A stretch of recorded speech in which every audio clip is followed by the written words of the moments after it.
دنیا کی نعمتیں ہمیشہ کے لیے عطا نہیں کی جاتیں، نہ جوانی سدا قائم رہتی ہے، نہ روب و دبدبا، نہ شان و شوکت اور نہ ہی صحت، لہٰذا عز و انکساری کا دامن کبھی نہ چھوڑیں۔ کسی کو اذیت دینے کے بعد بہتر ہوگا کہ تم بھی اپنی باری کا انتظار کرو۔ دنیا کے لیے آپ ایک شخص ہیں، لیکن گھر والوں کے لیے آپ ہی دنیا ہیں۔ اپنا خیال رکھیں۔ اللہ تعالیٰ آپ سب کو سلامت رکھے۔ آمین ثم آمین۔ زندگی میں دو نصیحتوں پر عمل کرنا، ہمیشہ کے لیے کامیاب ہو جاؤ گے۔ نمبر 1، نماز مت چھوڑنا، زندگی کی ساری برکتیں اس میں ہیں۔ نمبر 2، اپنی نظر کی حفاظت کرنا، گناہ کی بنیاد یہیں سے ہوتی ہے۔ اللہ پاک ہم سب کو ان باتوں پر عمل کرنے کی توفیق عطا فرمائے۔ آمین ثم آمین۔ ہتھوڑے کی آخری وار سے پتھر ٹوٹ جاتا ہے، لیکن اس کا یہ مطلب نہیں کہ پہلے وار بیکار تھے۔ حقیقت بس یہ ہے کہ کامیابی مسلسل کوششوں کا نتیجہ ہوا کرتی ہے۔ باپ ایسا شجر ہے جس کے سائے میں بیٹیاں راج کرتی ہیں۔ انسان کو خدا نے بہترین سانچے میں ڈھال کر پیدا کیا ہے، جنتی اور جہنمی وہ بعد میں بنتا ہے۔ مولانا روم۔ اولاد کے لیے باپ وہاں ہاتھ پھیلا دیتا ہے جہاں وہ پاؤں رکھنا بھی گوارا نہیں کرتا۔ اللہ تعالیٰ والدین کو محتاجی سے بچائے۔ آمین ثم آمین۔ میں کشتی میں اکیلا تو نہیں ہوں، میرے ہمراہ دریا جا رہا ہے۔ دنیا میں ہر چیز بہانے سے ملتوی کی جا سکتی ہے، مگر تقدیر اور موت نہیں۔ حضرت مصر بن کدام رحمۃ اللہ علیہ سے اگر کوئی کہتا کہ میرے لیے دعا کرو تو فرماتے، دعا تو خود کر، میں آمین کہوں گا، کیونکہ دعا حاجت مند ہی کو کرنی چاہیے۔ کچھ پرندے گھر نہیں لوٹتے، پھر بھی انتظار رہتا ہے۔ ضبط دریا کا بھی بہت دیکھا ہے ہم نے، بوجھ پڑتے ہی کناروں سے الجھ پڑتا ہے۔ ہم میں سے زندہ وہی رہے گا جو دلوں میں زندہ رہے گا، اور دلوں میں زندہ وہی رہتے ہیں جو خیر بانٹتے ہیں، محبتیں بانٹتے ہیں، آسانیاں بانٹتے ہیں۔ جمع کر دی گئی دولت کبھی ساتھ نہیں جاتی، لیکن دولت کمانے کے لیے اگر گناہ کیے ہیں تو وہ ضرور ساتھ جائیں گے۔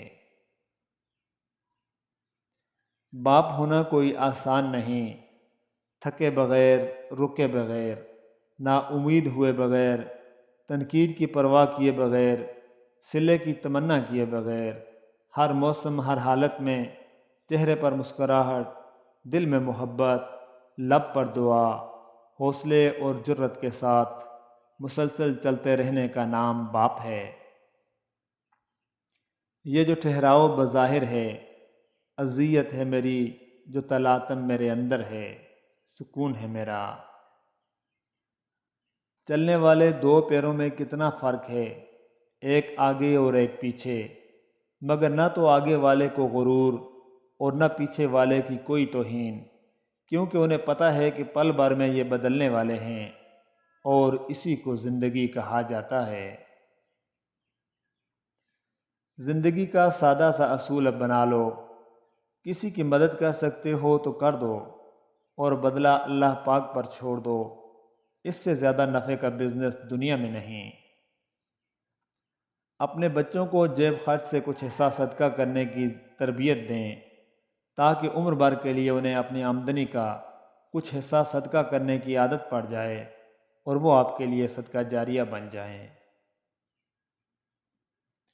دنیا کے سارے جھوٹ ایک طرف، اور انسانیت کی خدمت کے لیے ڈاکٹر بننے والا جھوٹ ایک طرف۔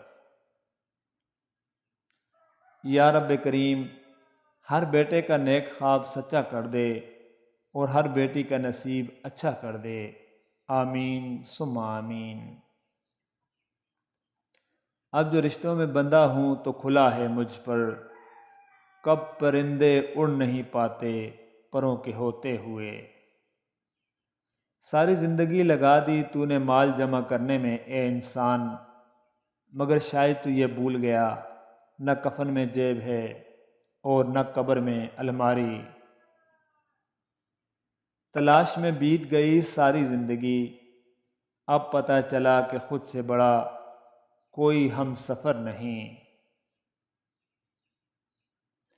وقت گزر جانے کے بعد اگر کوئی قدر کرے تو اسے قدر نہیں پچھتاوا کہا جاتا ہے۔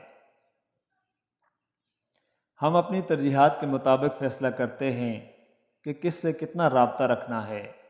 ہر وقت اور ہمیشہ کوئی مصروف نہیں رہتا۔ زرد پتے جہاں سے ٹوٹے ہیں سبز پتے وہیں سے نکلیں گے۔ جینے والوں کی قدر کیجیے، مر جانے والے اپنی تعریفیں نہیں سن سکتے۔ جو چیز کسی کو مقدار میں زیادہ دی جائے وہ ضائع ہی ہوتی ہے، چاہے وہ توجہ ہو، احساس ہو یا پھر محبت۔ دست شفقت ہمیں زندہ میں میسر ہی نہیں، خود کے لگتے ہیں گلے اور سنبھل جاتے ہیں۔ کچھ لوگ جدھر کی ہوا دیکھتے ہیں ادھر ہی چل پڑتے ہیں، حالانکہ یہ کام انسانوں کا نہیں، گلی میں پڑے شاپروں کا ہوتا ہے۔ علم پھیلانا ایک خزانہ ہے جس کے پھل کا ثواب آپ کو ملتا رہتا ہے۔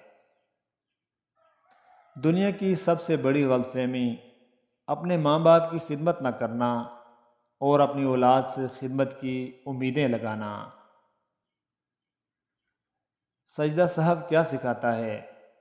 جب نماز میں غلطی ہوتی ہے تو اللہ کریم نے سجدہ صاحب کرنے کو کہا ہے۔ غور تو کریں نماز میں یہ طریقہ کار ہمیں کیا سکھا رہا ہے۔ جب بھی غلط ہو تو قبول کرو اور سجدے میں چلے جاؤ، اور تمہارے گناہ مٹا دے گا اور ان کو نیکیوں میں بدل دے گا۔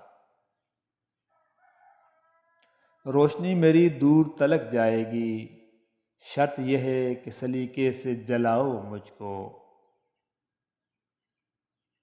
نماز اور قرآن سے تعلق بنا لیجئے، جوانی بار بار نہیں ملا کرتی۔ ہم اگر زبان کی پھیلائی ہوئی مصیبتوں کا جائزہ لیں تو معلوم ہوگا کہ خاموشی میں کتنی راحت ہے۔ میں ہر لاڈ اٹھاؤں گا اپنی پری کا، میں لوگوں کو بتاؤں گا بیٹیاں بوجھ نہیں ہوتیں۔